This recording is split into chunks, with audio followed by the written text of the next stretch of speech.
안녕하세요, PD입니다.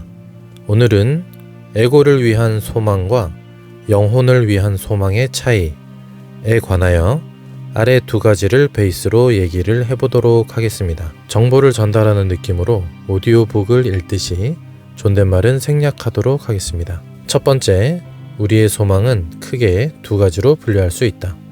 하나는 물질성이고 하나는 영성이다. 즉, 소유하고 싶은 것과 내가 되고자 하는 존재함이다. 두 번째, 사람의 소망 수준은 의식 수준에 비례하여 진화한다. 물질성은 아시다시피 돈, 자동차, 좋은 집, 명품백, 명예, 성공 등 육체의 뿌리를 둔 소유와 이기심의 욕망이며, 영성은 친절, 봉사, 헌신, 책임감, 성실, 용기, 사랑 등과 관련된 느낌이다. 물질성은 에고의 소망으로 대변할 수 있고, 영성은 영혼의 소망으로 볼 수 있다. 이렇게 구분짓는 이유는 둘 중 하나는 포기하는 게 어때? 라며 권하려는 것이 아니다. 육체를 가지고 살아가는 동안 물질을 대표하는 돈과 자기 영혼의 가치는 둘 다 반드시 필요한 것이기 때문에 옳다 그르다 할 이유가 없다. 사회적 성공과 영적인 성장은 대다수의 사람들이 알든 모르든 자연스럽게 추구해가고 있지 않은가? 이렇게 구분하는 것은 원하는 것을 상상할 때 좀 더 명확한 느낌을 가질 수 있도록 도와주기 위해서이며, 어느 것에 우선순위를 두어 인생의 균형을 잡을 것인가에 대하여 얘기하고 싶은 것이다. 왜냐하면 이 둘의 균형 없이는 조화로운 삶을 유지하기가 매우 어렵다. 예를 들어서 영성에만 너무 치우쳐 있어 세상과 속세를 등지고 모든 인류가 산속에서 도만 닦는 사람들로 가득 차 있다고 상상해보자. 한편으로는 평화롭고 아름다워 보일 수는 있겠지만 창조성과 생산성, 그에 대한 책임감이 부족하여 문명의 발전과 창조적인 삶은 기대하기가 어려울 것이다. 그들은 말할 것이다. 세상은 어차피 허상이며 우리가 신경 안 써도 지구는 알아서 잘 돌 것이고, 그 어떤 고민도, 심지어 생사조차도 아무런 의미가 없다고. 이 공허한 매트릭스 안에서 살아가야 할 이유가 있는가? 라고 한다면 그럴 바에야 차라리 인류라는 종의 번식을 멈추고 멸종되는 것이 낫지 않을까? 라는 생각이 든다. 그들은 깨달음을 인식하기는 했지만 완전히 경험하지는 못했다. 사랑과 용기가 없는 깨달음은 표면적인 깨달음임을 그들은 미처 알지 못했다. 이와는 반대로 욕망의 화신들로만 지구가 가득 차 있다고 생각해보자. 개걸스럽게 먹고 토하며 허영과 사치만을 누리는 사람들, 오로지 돈, 욕망만을 추종하는 삶은 안쓰럽고 비참해 보이기까지 한다. 자기 성찰과 인성의 발전도, 고귀함도, 신성도 없이 물질의 소유와 탐욕만을 쫓아간다면 사랑과 평화와 신령스러움을 추구하는 우리의 양심이 거룩한 분노로 가득 차게 될지도 모르겠다. 이러한 삶에는 수행의 향기와 아름다움은 찾아보기 힘들다.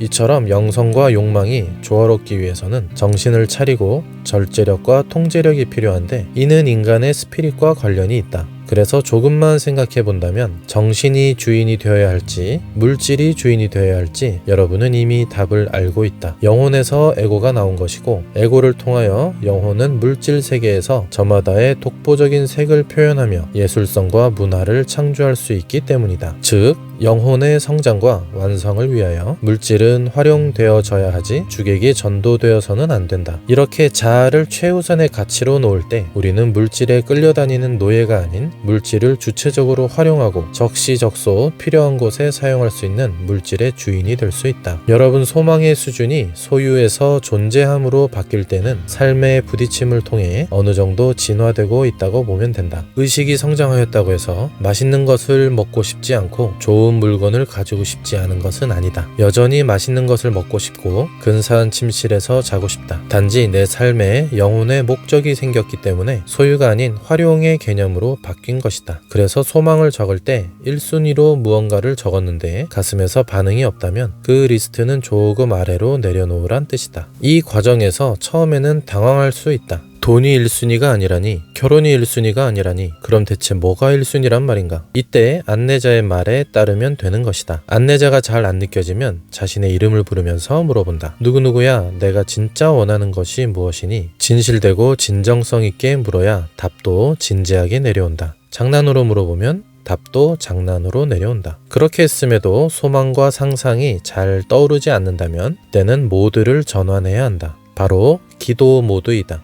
소망의 씨앗을 심기에는 밭이 많이 딱딱하게 굳어서이다. 그리고 정리되지 않은 지저분한 생각, 감정의 쓰레기도 많다. 그러니 기도를 통하여 정화와 청소부터 하는 것이다. 기도란 상처받고 긴장하고 굳어있고 불안한 내 마음을 있는 그대로 하늘에 고하는 것이다. 하늘 앞에서는 부끄러울 것도 두려울 것도 죄의식도 피해의식도 필요 없다. 모든 것을 수용하고 받아들여준다. 왜? 나를 이 세상에 보낸 근원이기 때문이다. 영화에서 고해성사 장면을 보았는가? 그렇게 하면 된다. 굳이 목사님이나 신부님을 모실 필요가 없다. 자신을 믿고 자신 안에 있는 하늘과 직접 소통해라. 필터링 없이 직통으로 소통하는 게 훨씬 낫지 않겠는가? 내 안에 하늘이 있으니 타인에게 물어볼 필요도 없다. 세상에 전문가는 많지만 나에 대한 전문가는 내가 최고이다. 나만큼 나를 잘 아는 사람이 없기 때문이다. 그렇게 고민을 털어놓고 마음의 짐을 놓아본다. 진실하게 얘기를 하다 보면 어떤 생각이나 느낌으로 메시지를 받게 된다. 이렇게 마음이 정리되었다면 다시 소망에 집중을 하는 것이다. 밭을 간 뒤 씨앗을 심는 것이다.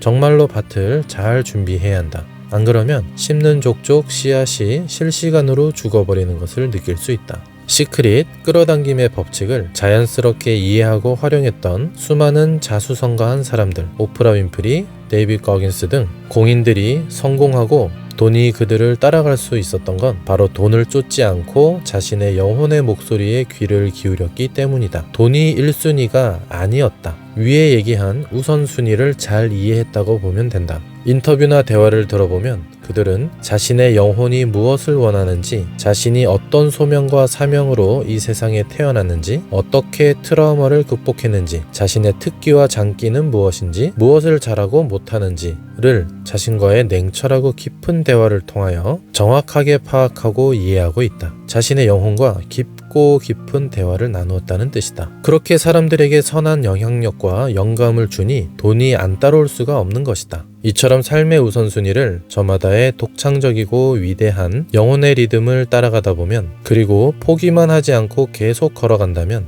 여러분이 겪은 고통이란 자양분을 씹어먹고 일어나 여러분의 인생도 밤하늘에 반짝이는 별빛과 같이 자신만의 빛을 뿜으며 인생이 예술로 승화될 것이다.